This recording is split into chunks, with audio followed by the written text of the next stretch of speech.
Pakistan super লিগের PSL উদ্বোধনী match. একদিকে মাঠে দর্শক একেবারেই কম, তার উপর আবার ব্যবহার করা হচ্ছিল আর্টিফিশিয়াল সাউন্ড ইফেক্ট, যেটা শুনতে বেশ অস্বাভাবিক আর পাঞ্চে লাগছিল। এর মধ্যে মাঠে ঘটতে থাকে কিছু অদ্ভুত ঘটনা।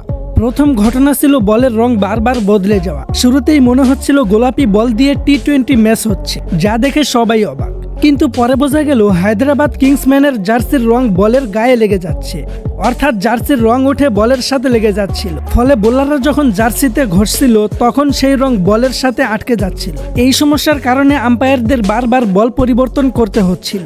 এরপর দেখা যায় আরেকটি অদ্ভুত ঘটনা। ইনিংসের 10ম ওভারে হারিস রউফের করা একটি দুর্দান্ত ডেলিভারিতে ব্যাট করতে গিয়ে পরাস্ত হন হাসান। বলটি সোজা গিয়ে স্টাম্পে আঘাত করে, কিন্তু অবাক করার বিষয় হলো স্টাম্পের বেলের লাইট জ্বলে উঠলেও বেলটি স্টাম্পের উপরেই থেকে যায়, পড়ে না। ফলে বেল না পারায় আউট হননি হাসান, বেঁচে যান তিনি এ যাত্রায়। এ ঘটনায় হারিস রউফ নিজেও অবাক হয়ে যান। পরে মুস্তাফিজুর রহমান এসে তাকে সান্ত্বনা দেন, ঠিক আছে, সমস্যা নেই, চালিয়ে যাও, উইকেট আসবেই। তবে সবচেয়ে বড় খবর ছিল দীর্ঘ 8 বছর পর পিএসএল এ ফিরে মুস্তাফিজুর রহমান নিজের চমক দেখিয়েছেন। তার পারফরম্যান্স দেখে পরিষ্কার বোঝা যাচ্ছে তিনি যে ফর্মে আছেন সেই অনুযায়ী তার দাম আরও বেশি হওয়া উচিত ছিল। এদিকে কলকাতা নাইট রাইডার্স এবছর বড় একটা ভুল করেছে। তারা মুস্তাফিজুর রহমানকে রিলিজ করে দিয়েছে। মুস্তাফিজ হলে কলকাতার পেস বোলিং লাইন আপের নেতা হতে পারতেন। এক কথায় তিনি হতে পারতেন দলের এক্স ফ্যাক্টর। এদিকে মুস্তাফিজুর রহমান আর্থিকভাবে কিছুটা ক্ষতিগ্রস্ত হয়েছেন।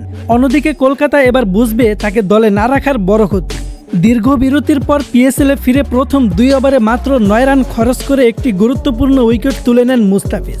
যখন তিনি বোলিং করতে আসেন তখন রমিজ রাজা বলেন, আপনি তাকে যে কোনো সময় যে কোনো মুহূর্তে চোখ বন্ধ করে বিশ্বাস করতে পারেন। বিদেশি লিগে মুস্তাফিজুর রহমানের এমন প্রশংসা শুনে সত্যি বাঙালি ক্রিকেট প্রেমীদের বুক গর্বে ভরে যায়। শেষ পর্যন্ত মুস্তাফিজুর রহমান পরের 2 ওভারে আর উইকেট না পেলেও দারুণ কিপ্টে বোলিং করেন। নির্ধারিত 4 ওভার শেষে তিনি খরচ করেন মাত্র 19 রান এবং নেন একটি উইকেট। তার দারুণ বোলিংয়ে দলও পায় বড় জয়। লাহোর কালান্দার্সের দেওয়া 200 রানের লক্ষ্য তাড়া করতে নেমে হায়দ্রাবাদ কিংসম্যান অল আউট হয়ে যায় মাত্র 130 রানে। শেষ বলটিও করেন মুস্তাফিজুর রহমান, আর তাতেই 69 রানের বিশাল জয় নিয়ে প্রথম ম্যাচ জিতে মাঠ ছাড়ে তার দল লাহোর কালান্দার্স।